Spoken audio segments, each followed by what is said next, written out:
Hey everyone, my name is Wedge. Spoiler season for Magic Origins has been ridiculously chaotic, with cards being spoiled on random days with seemingly no pattern. Since today starts the spoiler season officially, we're going to cover everything we've missed up to this point. This is the first of 2 videos today. I hope you're ready to dive into the last core set ever. Let's talk Origins. We'll start the day off with Patron of the Valiant, 3 colorless and 2 white for a 4/4 flying angel. When it enters the battlefield, put a +1/+1 counter on each creature you control with a +1/+1 counter on it. Right off the bat, this is a bomb in limited. Even if you don't get to use the trigger, it's still a 4/4 flyer for 5, historically good in that format. The trigger is nice, and I like how it works with Outlast from the previous block, but I doubt that'll ever matter. Again though, definitely good in limited regardless of how the format plays out. Best name ever incoming. Alhamrid High Arbiter is 5 colorless and 2 blue for a 5/5 legendary creature Sphinx with flying. As it enters the battlefield, each opponent reveals their hand. You choose the name of a non-land card revealed this way. Your opponent can't cast spells with the chosen name. So this is doing a really poor impression of Meddling Mage. Sure, it lets you see their hand, but you have to pick a card from it. For 7 mana. I mean, it'll be a huge bomb in limited for sure, but it's just way too clunky to see plain constructed. What really gets me though? That art. It's terrifying. Is it just me or does it give you nightmares too? Seriously, it's freaky. Alright, let's talk about Sphinx's tutelage. 3 mana for an enchantment. Whenever you draw a card, target opponent puts the top 2 cards of their library into their graveyard. If they're both non-land cards that share a color, repeat this process. You can also pay 6 mana to draw a card, then discard a card. I'm gonna say what everyone is thinking. Why isn't this the new Painter's Servant? You see how it says non-land? Way to ruin all the fun. I was excited to see a Servant mill deck in Modern for a second. Now that would be cool. As it stands, the card is relatively clunky, and that's the most expensive loot ability I've ever seen in my entire life. Looks like Camilla's back, but not as powerful as it could be. Yay. Now this card's amazing. Kothafed Hoarder of Souls is 4 colorless and 2 black for a 6/6 legendary creature demon with flying. Whenever a permanent owned by another player is put into a graveyard from the battlefield, you draw a card and lose 1 life. Holy butts, this is a card I can get behind. Your opponent playing fetches, thanks for the loot trigger. They just spam their spells and you lose the game. Too bad, you're a demon. You deserve your demonic rewards. The flavor in this card is just, perfect. Also something you might find cool. This guy? Yeah, same guy as the demonic tutor art from the dual decks. I know, awesome, right?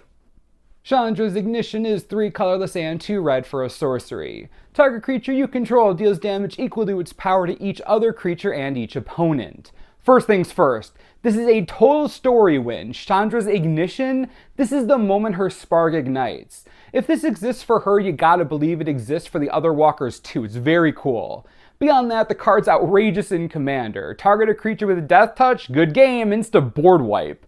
Want to use it in Standard with something cheeky? Seeker of the Way. Look, while the card is 5 mana and a sorcery, which does make it clunky, you just need 1 decent creature and everything goes straight downhill for the entire board. Honestly though, Commander is going to love this to death. Ravaging Blaze is X and 2 red for an instant. It deals X damage to target creature. It also has a new mechanic called Spell Mastery. If there are 2 or more instant and or sorcery cards in your graveyard, it also deals X damage to that creature's controller.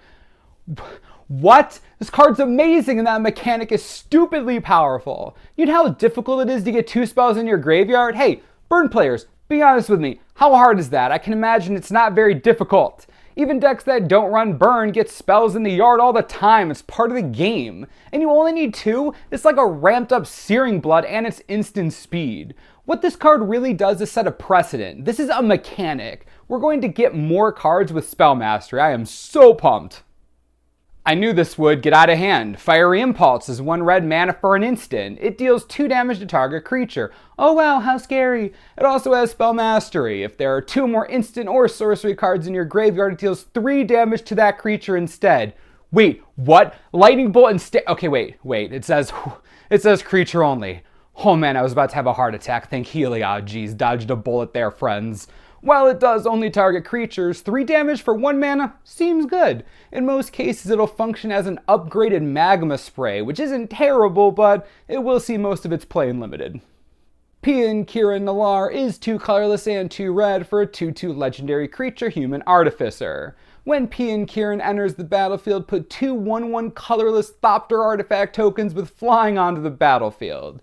You can also pay 2 colorless 1 red and sacrifice an artifact to have Kirin deal 2 damage to target creature or player. Before I say anything else, you should really check out our Chandra lore videos. Just, oh my god, the feels. Anyways, these are Chandra's parents, artificers from Kaladesh, and very cool.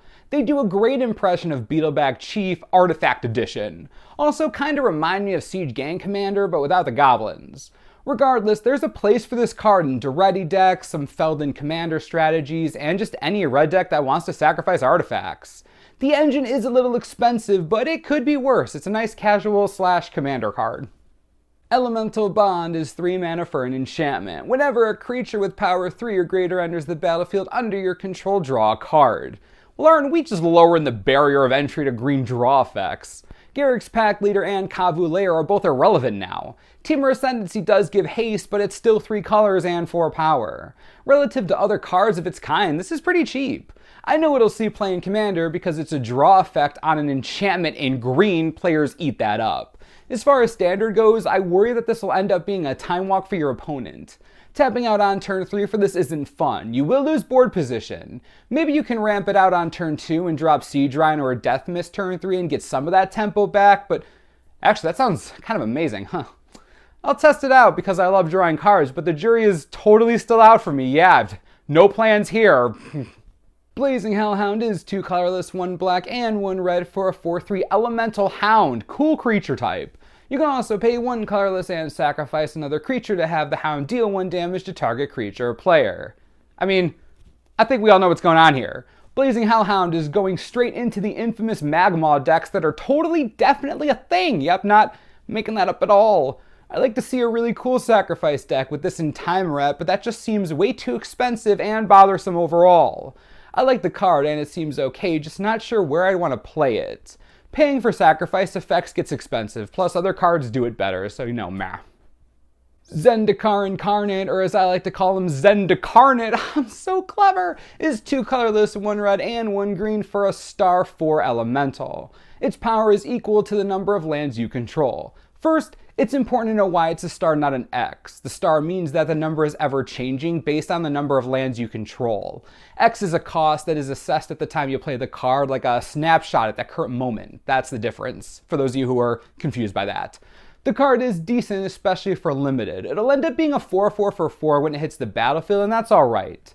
Surprised it doesn't have trample since it's red, green, Zendikar elemental, but hey, we can't have everything we want. Plus, this could be the start of a cycle. If we're going to 10 planes, we could see 10 of these. Now that would be sick. Remember, this is just the first of 2 videos today, so make sure to keep watch for the second one. We have a lot to talk about. Let me know in the comments which cards were your favorites. I'll be around checking for the rest of the day, so chat with me. Personally, gotta love the demon, it's so cool. As always, subscribe for the latest and most reliable Magic Origins spoiler information you could ever need. This is the Mana Source, I'm Wedge, thanks for watching, we'll see you next time.